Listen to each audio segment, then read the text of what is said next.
Here we go. Picture you upon my knee, just T for two and two for tea.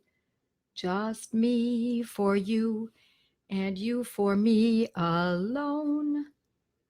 Nobody near us to see us or hear us, no friends or relations on weekend vacations. We won't have it known, dear, that we own a telephone. Dear, this is my favorite part. Day will break and I'll awake and start to bake a sugar cake. Tea for two. Hi, folks. Nice to see everyone. Hi, Elaine. Hi, those who jump right in right away. Good evening. Good evening. Every Monday night at Eastern Standard Time at 8 o'clock, I do this. My name is Joette Calabrese, and I am here to teach you and help you along in your journey in self-reliancy in medicine that will help your family and you. And your family could be just you, could be you and your dog, could be your livestock, your children, grandchildren, neighbors, church mates, etc. So I'm here to help. And that is my focus. So tonight, following through in the Materia Medica, this is what we've been doing every week for many weeks now. We are still in the C's. Here's the Materia Medica. There are many, I always say there are many Materia Medicas. Mine is just is a very simple one, and it's specific for practical method, or this practical method that I use incorporating a lot of Banerjee protocols. And I try to keep it really simple. Tonight, we're going to talk about a collapsed state. And I know a lot of times people say things that like, oh, I passed out, meaning they fell asleep. But that's not what we're talking about here. We're talking about a true collapsed state. And it can revive someone from a state that looks very scary. It can revive someone from a situation such as after surgery, after a medication. We're not talking about fatigue here, folks. We're talking about collapse, where the person's face looks pale. They might look perspired. They might have cold, clammy hands.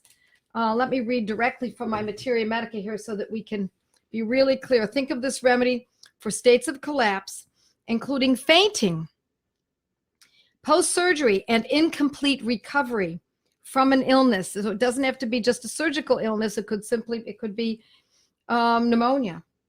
And they may have a yellowish or grayish tint to their face. Those requiring carbo-vegetablus. Carbo-veg is the short word. The whole word is carbo, C-A-R-B-O. Second word is vegetablus, V-E-G-E-T-A-B-L-I-S, B-I-L-I-S. Carbo-vegetablus, or for short, carbo-veg. We'll be writing it out here so that you have it written nice and clear. Carbo-veg, it's actually a vegetable charcoal. In other words, the vegetables have been burnt, and believe it or not, this is what the medicine is made from. There are no other ingredients. It's just that. That's all it is. It's just highly diluted to a nanomolecule. So those who require carbo-vegetablus are often maybe in a partial state of collapse, and they like to be fanned. As I said in my Materia Medica, I actually imagine a Victorian woman who needs to be fanned and needs salts, etc. Perhaps it was some speculate that the reason that was happening was because of the corsets that the women wore. Others speculate that it was that they were never outside, or when they were, they had bonnets on, they weren't getting enough vitamin D.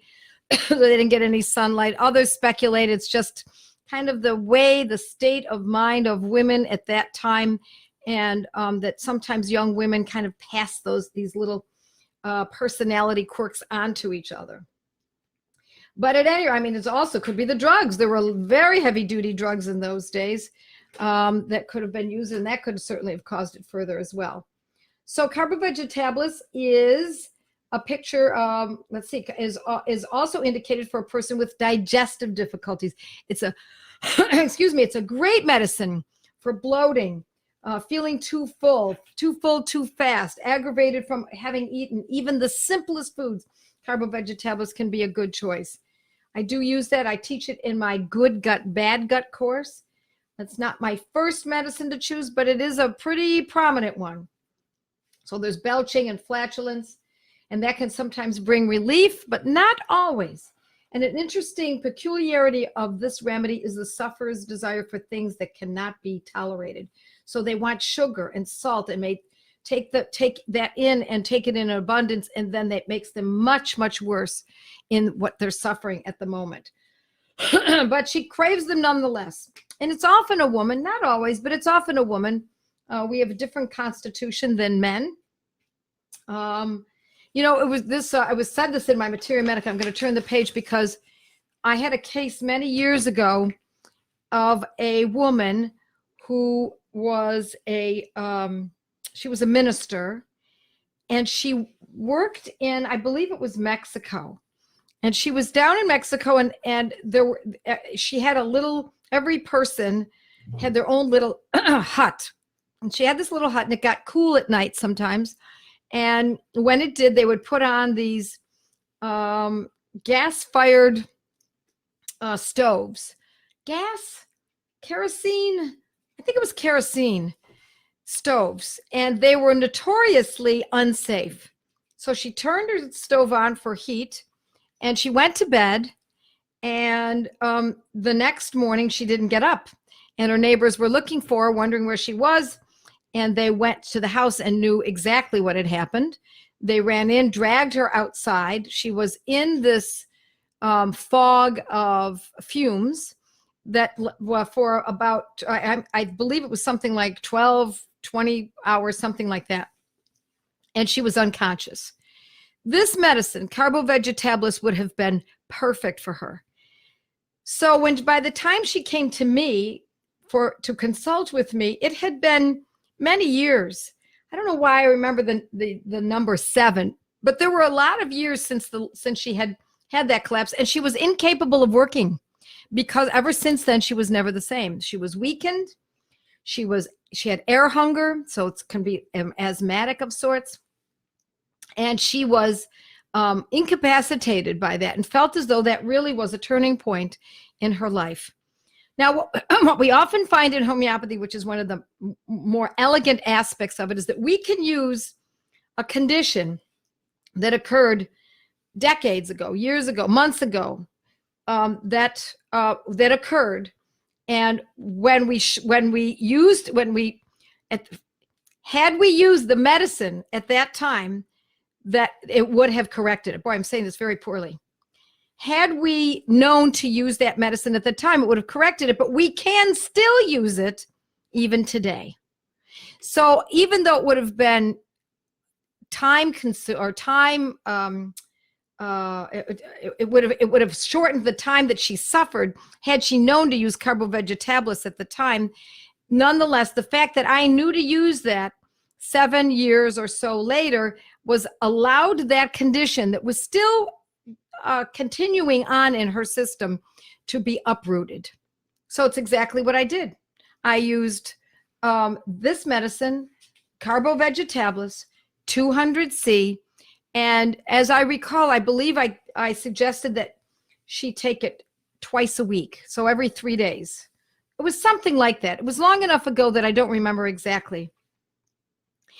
And she came back to see me in very short order, mostly because she wanted to tell me how well she was doing, that all the air hunger was gone, the fuzzy-headedness, the fatigue, the feeling somewhat still collapsible. She wasn't still collapsed, but collapsible. All of that had vanished. Now, it was not 100% gone, but it was gone enough that she recognized that this was a turnkey situation in which all we did was give her that medicine, and she completely turned around in many, many ways. But because it wasn't 100%, I suggested that she stay with it just a little bit longer. I believe it was another month or so. And then she declared, I'm fine. There's nothing wrong with me. I'm going back to work. So now she had to look for a job. And I did not hear from her for quite some time. And as I recall, she contacted me a good 2 or 3 years later, and the same symptoms were returning. So most people might think, oh no, the medicine didn't work. No, it worked. It acted. Now it's needed again. The body needed an additional stimulus to get it moving again. So she used it again, Carbo-Vegetabilis, a couple more times, 200C, a couple more weeks, and she was right as rain. So that's a situation where we can look back in the history and use what should have been used back then now. We can do that with arnica for head injuries. An old head injury, the person's never been the same. And don't get me wrong, don't think, well, I had a head injury 20 years ago, and I'd like to erase that. No, that's not how this works. What we're looking for is if something occurred and the person was never well since that, as a result of that exposure to those gases, as a result of that head injury, as a result of that pneumonia, that person was never the same. That doesn't happen that often, but boy, when it does, it can be really clear and a dead ringer for the correct medicine. So it is a gorgeous medicine for that. It's also useful in with other medicines. So had she also had a headache, we would use Carbo-Vegetabilis, and we might still use a medicine for a headache. Had she also had eczema, we would still have used Carbo-Vegetabilis because of the condition, as well as for the eczema. And I also want to mention, it's a great medicine. When I had asthma many years ago, my homeopath suggested, before I ended up taking Nux Vomica, which cleared the whole picture pretty much for me, my homeopath suggested that I take Carbo-Vegetabilis, and I did, in a low potency, in a 6X. So when I was in an event of asthma, which is pretty darn frequent, I would take Carbo-Vegetabilis 6X every, I'm going to sneeze. It's gone. Every few minutes. And so, God bless me. So I would take it about every 15 minutes during an asthma attack.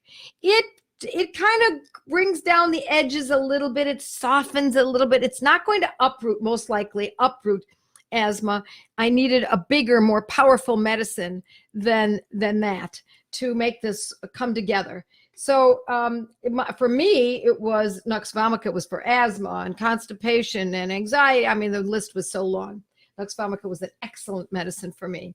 So let's see if I've also, let me make sure that I've covered everything here. Air hunger, mental confusion. That's what this woman was suffering.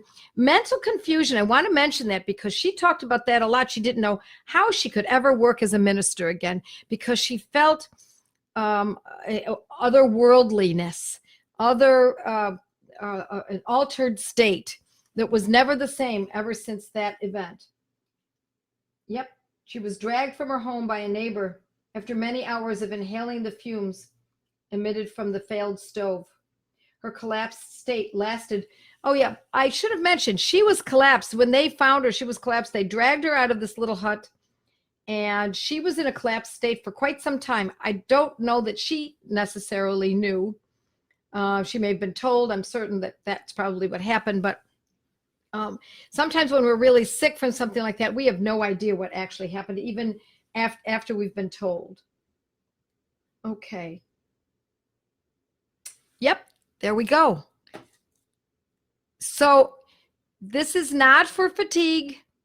This is not for feeling exhausted. This is for a true collapsed state. And until you see it in someone or you experience it yourself, you'll know what I mean. Let's see. Hi, Jillian from Fort Worth. I'm just going to say hi to a couple of people here. Thank you for doing this every Monday. You bet. I love it. Just love it.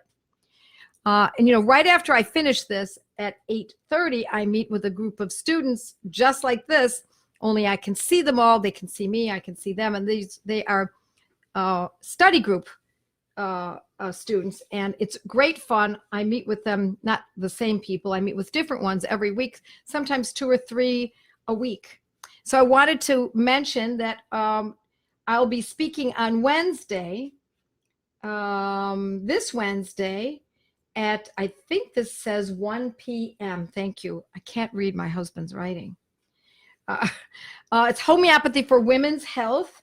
It's a holistic moms network, and I'll be meeting with Boron and a couple of ladies from this holistic moms network, and they'll be asking questions, and we'll be talking about women's health. And I hope that you'll join us. It's going to be on Facebook, on their Facebook, Holistic Moms Network Facebook page. So Holistic Moms Network Facebook page this Wednesday at 1 p.m. Eastern Standard Time. So I hope to see you then. And let's see what we've got. Carbo Veg for a state of collapse. Thank you very much. It's written up for me. And hello from Maryland, Quebec. Hi, Quebec. I haven't seen anyone from Quebec in a while. San Diego, beautiful city, Oregon. Okay. Well, I don't, you're saying please have one of these on diabetes. I don't go by the disease. I'm going by my materia medica. So we're going by one remedy after another, and diabetes will show up in the H section, and again, perhaps in the S section of the medicine. So we will be talking about it, but I will not be giving you exact protocols for it necessarily. Diabetes, of course, it depends on if it's 1 or 2, really needs a little more effort than just that. And I would urge you, if you're really concerned about diabetes or interested in learning more, Good Gut, Bad Gut is the place, the course to take should you be interested. All righty. Let's see. When would you choose Carbo-Vegetablus over Carbo-Animalis? They're completely different. Carbo-Veg really is an absolute collapsed state, and the Carbo-Animalis is more for older people. It's a kind of a specific medicine for older people who have kind of feeble circulation and lowered vitality. It's not a collapse. It's more growing towards that. So there's more to it than that, but there is, if you read it in the Materia Medica, you'll be able to do a differential and compare it yourself too. All righty. Did the minister have carbon monoxide poisoning? Would it work for that? Yes, it would. Absolutely. You know, I had an old car years ago when I lived in Washington, D.C., and it was spewing fumes. And I remember just kind of putting up with it. I was so young and so foolish. I just thought, oh, I'll just put up with it. I'll just get to where I'm going quickly. I'll open the windows. And I was inhaling these fumes and inhaling them. And I finally got home, and I just, I felt so nauseous. And I laid down on my sofa in the living room. And when I came around, I don't know that I collapsed, but it felt to me like I had just taken a nap. I was really nauseous. I knew that I had overdone it. I pushed it too long with this car. It was very silly to do. And when I went and took a shower, took my clothes off later on, I went to put my clothes in the laundry, and they just reeked of fumes and carbon, whatever it was. Maybe it was monoxide. I suppose it was. All right. Oh, let's see what else we've got. You bet. It is. So it is very good for that as well. I probably should have taken it then. Link to the Facebook event for Facebook Live stream with Holistic Moms Network. Thank you for laying that all out for me. Someone I know inhaled a lot of smoke when exiting a building that was on fire. Carbo Veg to the rescue. You bet. Because it's also for that breathlessness. So it's not just a state of collapse. It's also just not getting enough air in. As you can imagine, if charcoal absorbs all of the oxygen, you know, when it's being made and it's being burnt, it's absorbing oxygen and taking it away from our ability to breathe. So think of it that way. It's much easier if you know what it's made from. Let's see what else we've got. I've heard Carbo Veg referred to as the corpse reviver. Yes, it can. See, now that client of mine, my sense is, had she been given this medicine at that moment, she would have come to a lot sooner. And it would have looked like they revived a corpse, because she was so collapsed for so long and unconscious. It's not just collapse. She was fully unconscious. Yes, that's absolutely right. Corpse reviver is another way of saying, would you use the homeopathic version for the same conditions as the crude form of activated charcoal? You could, but this is so good. So I would use this. There are situations in which we use a homeopathic medicine that's made from what is causing the condition. And that's called isopathy, not actually homeopathy, because homeopathy, homeo means similar, not exact. Isopathy means that it's the exact product. So sometimes with people get poison ivy, they assume that they should be using Rhus toxicodendron, which is homeopathic poison ivy. And yes, it can be a useful medicine. It's not my first choice. My first choice is Rhus tox is about the third or fourth choice. In fact, I believe we talked about that earlier. If you go back to the A's, you'll find that whole section on, I believe I talked about poison ivy. But at any rate, what we can use Rhus toxicodendron for in regards to actual poison ivy is for someone who is super sensitive to poison ivy. They simply walk down a pathway on a road where there's some poison ivy a good 10 feet away and they get sick. That's super sensitive. They didn't touch it. It wasn't being burnt. It wasn't just recently cut. So there were no spores or cells in the air. I'm sure there were spores or of some sort like that. That is what caused the problem. But the person is so sensitive that they can barely get through a summer without suffering horribly. And in that case, we do use Rhus toxicodendron early in the season every year. So let's see. If she was unconscious, how would you best administer? Oh, still do it the same way. Good question. You open up the lip, put it between the gums and the lip, hold it in that place, and just hold it there. And it will absorb naturally. Homeopathy does not need to get into the stomach. It really needs to get into the mucosa of the mouth. That's the best place. It's not the only place, but it's the best place. Okay, would this be a good remedy to keep in your purse? Well, I don't know. I suppose if your family is prone to asthma, this is not a medicine that I use very often. Just as I said, I used it when I had asthma many years ago, and I should have used it when I was in that fumey car that I had. But other than that, it's not commonly used. All righty, let's see if we have any others. Carbo-veg for poisoning, activated chocolate. Okay, I'm not sure I understand the question. Let's go back and see if we have any others. Young man who's been very weak and never the same since having surgery. That is a possibility. But as I said recently, I think it was last week, always look at what the person is presently taking. Is he taking drugs, medications since the surgery? Is he taking supplements? Because to be honest, folks, I'm not crazy about supplements unless they're whole food, as in, it's actually cod liver. Is the person taking vitamins? And also, is the person taking a homeopathic medicine that could be caused? Even homeopathy can cause trouble if used incorrectly. So first we look at what the baseline is. If this person is not taking anything, however, ever since surgery, there's been trouble, yes, I would strongly consider it. It's not the only one. We also talk about camphora. We've already talked about camphor, which helps antidote. Go back to that, read that, or watch that segment, or read it on my blog. I've written about camphor a number of times that can help antidote if it was a drug that was the problem during surgery, because general anesthesia can cause trouble. There are a lot of cases of people who are sick ever since the general anesthesia, and they have pain they have head pain after the general anesthesia, and it never goes away. Doesn't mean you never go for surgery. Don't get me wrong. There are times when we really do need surgery. All right. I keep some remedies in my handbag. Will will this lessen the effect of the remedy? Absolutely not. You keep those in your handbag, Vicki. It's a great idea. I do it myself. So homeopathy cannot address essential tremor. No one has a remedy, including Banerjee. Oh, I don't know where you'd get that idea. I just don't talk about that at this point because we're talking about that we're going through the materia medica. So yes, absolutely.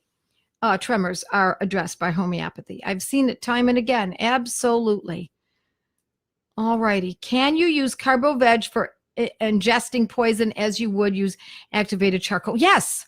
Yes, you would. You ingest poison. Depends on how it's presenting. If the person is collapsed, then we would use this medicine. If the person is vomiting and very weakened, then we might go with arsenicum album. I talk about that in my toxic course.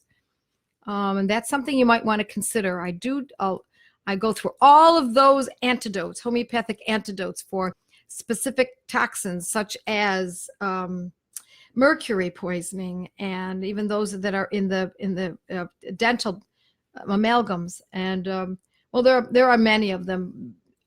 Pollution in the water, overexposure to iron, microorganisms. That's what that whole course is about.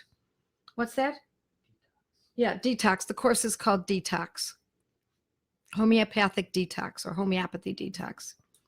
All right. Hi, Tuba. Nice to see you. I've pain on and around the internal acromion process. Am I saying that right? I can't read it right. Acromion process. Don't remember. Okay, I'm sorry. We're not taking cases, and I can really just stay. We have to stay on topic if you don't mind. We're talking about this particular medicine. All right. And how we administer. And let's see, have your materia medica and cannot find essential tremor. Yes, because you don't find an essential tremor in a materia medica. You find it in a repertory. I've not written a repertory. Thank the Lord. It's unbelievably complicated, complex. So no, you won't find it that way. You're not, when you're using a materia medica, you're studying the medicines, not the pathologies. So it's a little, you're going about it slightly wrong. So, and I also don't talk about, first of all, don't look at it as an essential tremor. It's a tremor. Don't parse it out. Do consider that this is still in the category of a tremor, even though it is a very specific kind of tremor. So when you're looking for a medicine, a homeopathic medicine for essential tremor, look at it as overall tremors. What about an allergic reaction collapse? No, I don't. I mean, could it be that? I believe that it's certainly possible, but it's not my first choice. I believe, have we talked about that? Let me go back. Yes. We talked about it. We will be talking about it. As a matter of fact, from allergic state, we'll be talking about that next week, I believe. I'm just looking back at my notes. We'll probably be doing it next time. Alrighty, folks. I think we've got a wrap. I've got to get on to my next little group, and I hope that this finds you well and that you're studying and learning as much as you can. Become skilled at this. You will be very pleased that you did. And so with that, I say, mwah, God bless to all of you, and have a great week. Bye, everyone.